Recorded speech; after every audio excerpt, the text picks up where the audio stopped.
C programming এর Bangla video টিউটোরিয়ালে সবাইকে স্বাগতম। আমি মোহাম্মদ শরীফ চৌধুরী।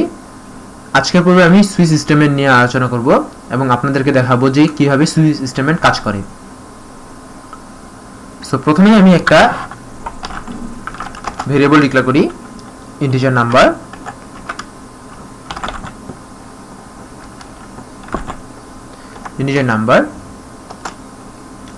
এরপর আমরা সুইচ স্টেটমেন্টে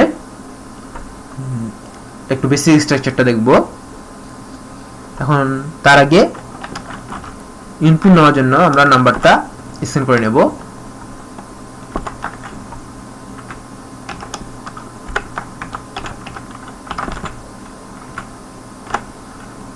নেব। এখন বলেছিলাম যে সুইচ স্টেটমেন্টটা সেটা হচ্ছে ইফ ইলস এর মতো কাজ করে এবং সুইচের যে মূল বৈশিষ্ট্য সেটা হলো যে এটা সরাসরি ভেরিয়েবলের মান নিয়ে কাজ করবে এবং সরাসরি ভেরিয়েবলের মানটা চেক করে কাজ করে। সুইচ লেখার পর আমরা যেই মানটা চেক করব, ভেরিয়েবলের মান হোক আর যেটা মান হোক, সরাসরি মান চেক করে। সো ওই মানটা যেই মানটা চেক করব সেটা এখানে লিখতে লাগবে।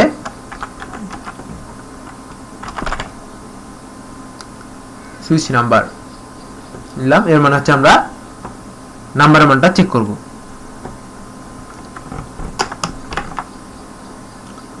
সো নাম্বারের মানটা চেক করার জন্য প্রথমে এখন কি মান দিয়ে চেক করব সেটা কেসের মধ্যে লিখতে লাগি। কেস যদি এখন 10 লিখলাম, এর মানে হচ্ছে যে এই নাম্বারের মান যদি 10 হয় তাহলে কি কি কাজ করবে সেটা এখানে লিখতে লাগবে। তাহলে এখন প্রিন্টে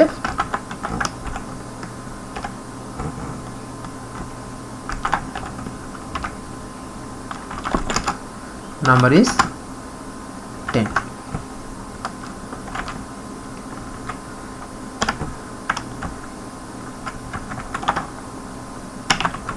এটা লিখলাম, মানে যদি 10 হয় তাহলে দেখাবে যে নাম্বার ইজ 10। সো আমি এখন এই প্রোগ্রামটাকে রান করব।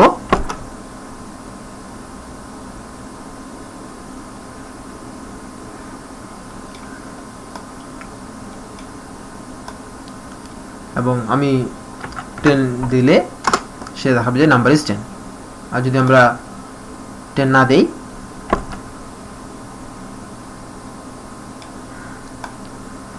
সেই ক্ষেত্রে কোনো কিছু আউটপুট আসবে না, কারণ আমরা কোনো কিছু প্রিন্ট করিনি।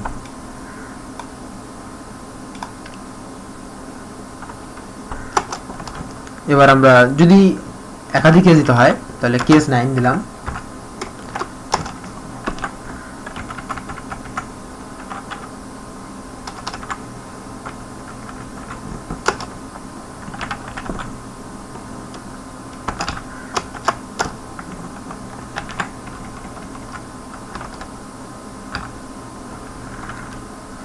দিলাম, এখানে আমরা 3টা কেস ইউজ করেছি। এর মানে হচ্ছে যে যদি নাম্বারের মান 10 হয় তাহলে এটা প্রিন্ট করবে, যদি 9 হয় তাহলে এটা প্রিন্ট করবে, আর যদি 8 হয় তাহলে এটা প্রিন্ট করবে। আর এখানেও একটু খুব সামান্য পরিমাণে গন্ডগোল আছে, সেটা একটু পরে আমি আলোচনা করব। তার আগে আমি এটা আউটপুটে দেখে নিই কি হয়।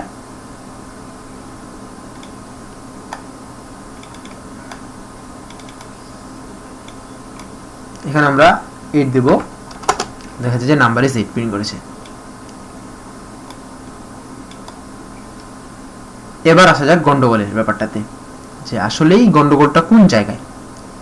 একটু গন্ডগোল যেটা মাথার মধ্যে সবসময় রাখতে লাগবে, না হলে সুইচ স্টেটমেন্টটা ম্যানিপুলেট করা কঠিন হয়ে যাবে। সেই গন্ডগোলটা নিয়ে আমি এখন আলোচনা করব।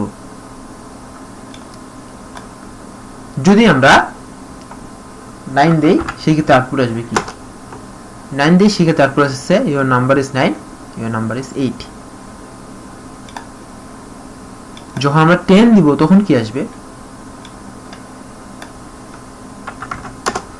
তখন 3টে এসেছে, your number is 10, number is 9, number is 8। Yes,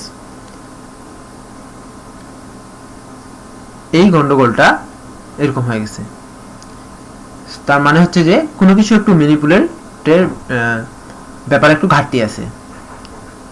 সেই ঘাটতিটা কিভাবে আমরা পূরণ করব সেটা দেখা যাক, এবং তার আগে আমরা দেখি যে আসলে এটা কেন ঘটতেছে।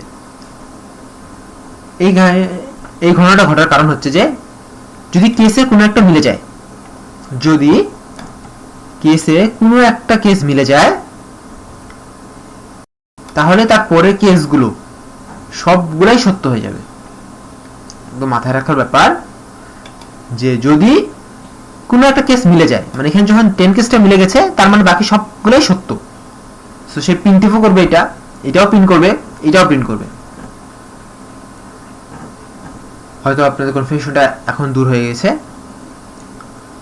যদি কোনো একটা কেস মিলে যায় তাহলে তার সবগুলাই সত্য হয়ে যাবে এবং সবগুলাই কাজ করবে। এই সবগুলার কাজ যেন না করে সেই জন্য সুইচকে কন্ট্রোল করার জন্য ব্রেক স্টেটমেন্ট ইউজ করা হয়। ব্রেক স্টেটমেন্টের কাজ হচ্ছে যখনই ব্রেক পাবে তখনই সুইচ স্টেটমেন্টটাকে ব্রেক করে দিবে, অর্থাৎ সুইচ স্টেটমেন্টটা তখনই টার্মিনেট করবে, নিচে কি আছে সেটা আর দেখবে না। অর্থাৎ এখানে যখন আমি 10 হবে তখন সে দেখাবে যে প্রিন্ট এফ, এটা নাম্বারটা করার সঙ্গে সঙ্গে ব্রেক হবে, কারণ এইটা সত্য হলে কিন্তু ব্রেক স্টেটমেন্ট আসবে, বাট এইটা সত্য হলে কিন্তু ব্রেক স্টেটমেন্ট আসবে না। সো আমি যদি এখন 10 লিখি তাহলে দেখাবে যে নাম্বার ইজ 10, বিকজ কারণ এখানেই প্রিন্টএফে 10 প্রিন্ট করার পরে এই ব্রেক স্টেটমেন্টটা কাজ করছে। সো নিচেগুলো তার আসেনি।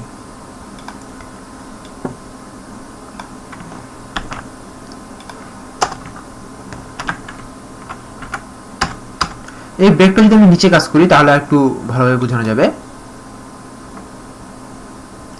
যখন আমরা 10 দিচ্ছি তখন নাম্বার ইজ 9, নাম্বার ইজ 10 আর নাম্বার ইজ 9 দেখাচ্ছে।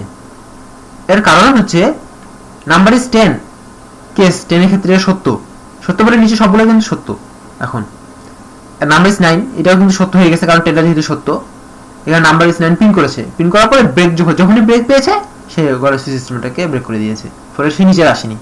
তার মানে আমি যদি পুতিরাতেই ব্রেক ইউজ করি তাহলে পার্টিকুলার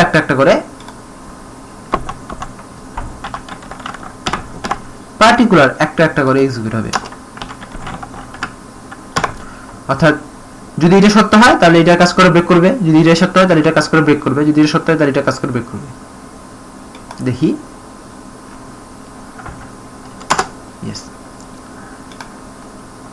এইটাই হচ্ছে মোটামুটি সুইচ কেসের বেসিক। এবার লাস্ট যে টপিকটা নিয়ে আলোচনা করবো সেটা হচ্ছে ডিফল্ট। ডিফল্টটা হচ্ছে যদি কোনো কেস মিলে না যায় তাহলে ওইখানে যাবে, সেক্ষেত্রে ডিফল্ট ইউজ করা হয়। ডিফল্ট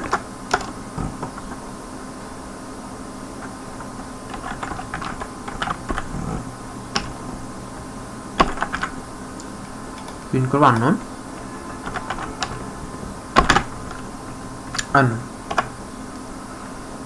সো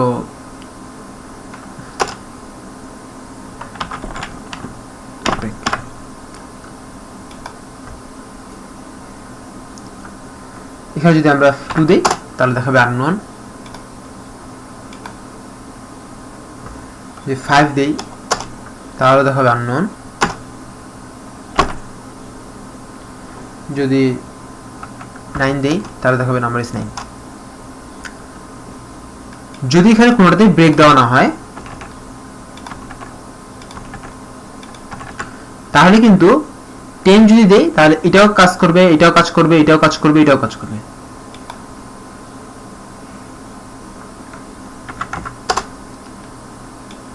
সবগুলোর কাজ করার কারণটা হচ্ছে একটাই, সেটা হচ্ছে যে যেহেতু একটা স্টেটমেন্ট সত্য হয়ে গেছে তার নিচে সবগুলোতে কাজ স্টেটমেন্টের, সেই জন্য ব্রেকটা ইউজ করা হয়।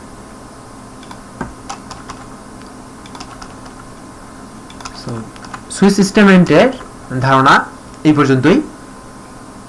আপনারা আরো ভালোভাবে সুইচ সিস্টেমটাকে ম্যানিপুলেট করা শিখবেন এবং এর মাধ্যমে অনেক জটিল প্রোগ্রামে অনেক সোজা হয়ে যায়। গত পর্বে আমি ইফ ইজ লেটারের মাধ্যমে সিজিপি সিস্টেমটাতে একটু দেখিয়েছিলাম যে সিজিপি কিভাবে ম্যানিপুলেট করতে হয়, যার মাধ্যমে যে কোন একটা পার্টিকুলারের জিপিএ প্রোগ্রামটা বলে দিত, আউটপুট হিসেবে শো করতো। সো এটা আপনারা সুইচ কেস দিয়ে করতে পারেন এবং আশা করি আপনারা সেটা ট্রাই করবেন। ট্রাই করলে এই সুইচ স্টেটমেন্টটা সম্পর্কে আপনাদের ধারণাটা অনেকটাই ক্লিয়ার হয়ে যাবে।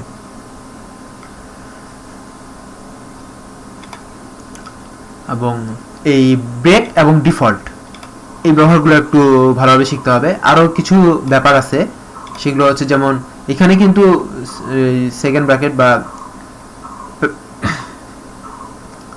ব্রেস আমরা ইউজ করিনি, এখানে ব্রেস ইউজ ব্রেস ইউজ করা যাবে না।